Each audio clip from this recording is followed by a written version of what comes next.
Annie Hall, written and directed by Woody Allen at the possible peak of his career, starring himself and Diane Keaton. The film won 4 Oscars, Best Picture, Best Director, Best Screenplay, Leading Actress for Keaton, and Allen was also nominated for Leading Actor, although he didn't win. It's technically a romantic comedy, although due to its nature, I would almost call it an anti-rom-com, because it's not sweet and silly. It doesn't have a cheerful happy ending, and it's not about two wonderful people destined to be together forever. It's based partly on the real-life relationship between Allen and Keaton, with sort of exaggerated versions of themselves as the characters. Allen plays Alvy, a popular New York comedian who in real life is very neurotic, stressed out, and kind of awkward and unable to be happy about anything in life. And Keaton is the titular Annie Hall, an aspiring singer who meets Alvy randomly and catches his eye. And together they quickly begin a relationship that is very rocky due to the constant clash of their characters and more specifically Alvy's idiosyncrasies, his way of making everything around him miserable just as he is. He's a very intelligent person and he's witty and he can't ever turn that part of himself off to just live in a moment and enjoy himself. And so we watch the two of them be together, apart, together again through a series of scenes, conversations, and even flashbacks. So overall I found the film to be very well written and acted out.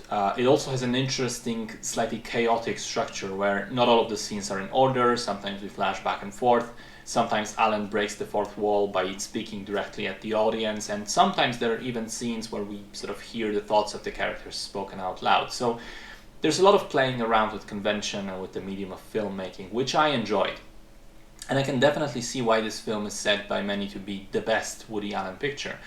However, watching it now, 45 years after it premiered, I have to say I wasn't entirely wowed by it. And I think the reason is very simple. I believe this film has become a victim of Woody Allen's own subsequent career and trajectory and success.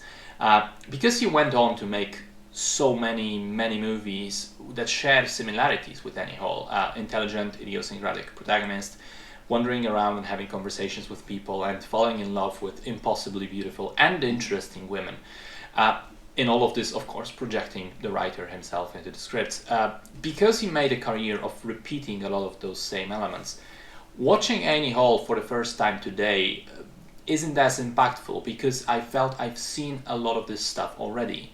And yes, it's not exactly fair towards the film because it was probably the first from that long list of typical Woody Allen films, but it is what it is and it's difficult to disconnect from everything that I've seen in between.